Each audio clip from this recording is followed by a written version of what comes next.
2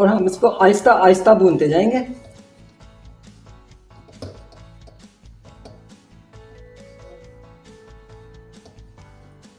इसके साथ ही मैं 1 चम्मच घी का और शामिल करूंगी और ये जो बेसन है 100 ग्राम इसको शामिल कर दूंगी।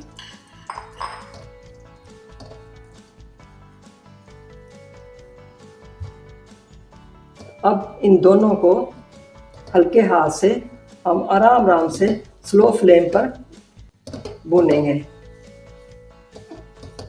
इनको भूनते भूनते मेरा ख्याल है कि ये कोई 5 मिनट तक ब्राउन हो जाएगा और साथ साथ हमने इसको हिलाते जाना इसी तरह। आप अगर मेरे चैनल पे नए हैं तो उसे सब्सक्राइब करें, लाइक करें और बेल आइकॉन का बटन दबा दें। आप लोगों के शेयर और लाइक करने से हमारी बहुत हौसला अफजाई होती है और हमारी हर आने वाली रेसिपी सबसे पहले आपको मिलती है। इसको हम इतना भूनेंगे कि इसमें से खुशबू आनी शुरू हो जाए। इसको भी हम 2 मिनट तक भूनते हैं।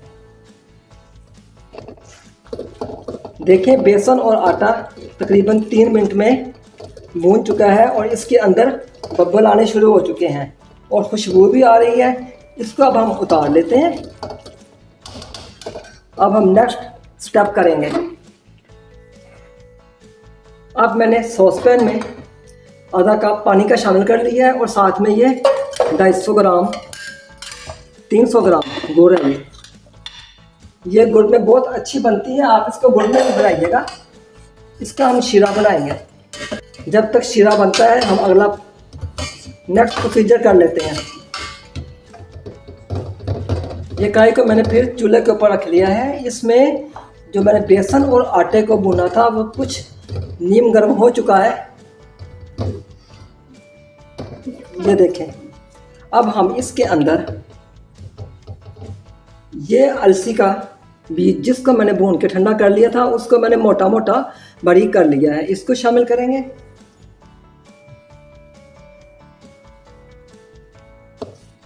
और इसको हल्के हाथ से हम हिला देंगे।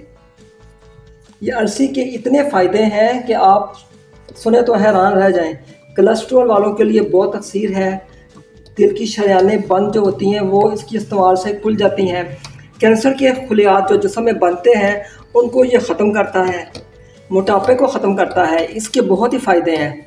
इसकी अगर 1 चम्मच भी हम खा लें रोज़ाना तो ये जिस्म से फासद मादों को निकाल देता है, कब्ज़ कुशा है। इसके बहुत ही फ़ायदे हैं। ये आप ज़रूर बनाएं और बच्चों को ज़रूर दें, छोटों को भी दें, बड़ों को भी दें। ये बहुत फ़ायदे की चीज़ है। अब इसके अंदर मैं ये ड्राई फ्रूट जो मैंने फ्राई किए थे वो सारे शामिल कर दूंगी।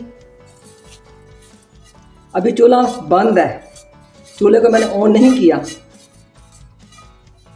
इसके अंदर मैंने ये सब नट्स डाल दिए। अब इसको अच्छी तरह हिलाएंगे। अब इसके साथ ही ये जो गुड़ का शीरा मैंने तैयार किया था ये अभी नीम गर्म है। इसको हम छान कर इसके अंदर आहिस्ता आहिस्ता शामिल कर देंगे। हम इसको लाजमी छानेंगे ताकि गुड़ के अंदर जो कुछ ज़रात होते हैं जब मिट्टी रेत हो तो वो निकल जाए। अब हम चूल्हे को फिर दोबारा हल्का सा ऑन करेंगे।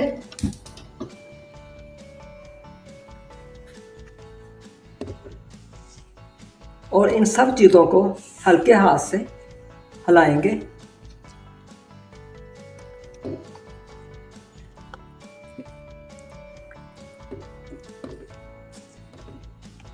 अलसी कोलेस्ट्रॉल को कम करती है। ये शुगर वाले आदमी के लिए बहुत अच्छी है। शुगर जो समय बनती है उसको कम करती है, मोटापा कम करती है, खून की शरेयानें जो हमारी जिनके अंदर चर्बी जम जाती है उसको क्लियर करती हैं। इसमें फाइबर भी है, इसमें प्रोटीन है, इसमें सब कुछ है। इसमें आप इसको ज़रूर बनाएं और बच्चों को दें। इस तरह आप इसके लड्डू बना के छोटे बड़े बच्चों को खिला सकते हैं। ये थोड़ा सा और गर्म हो जाए। आज की टिप, स्मोक का मौसम है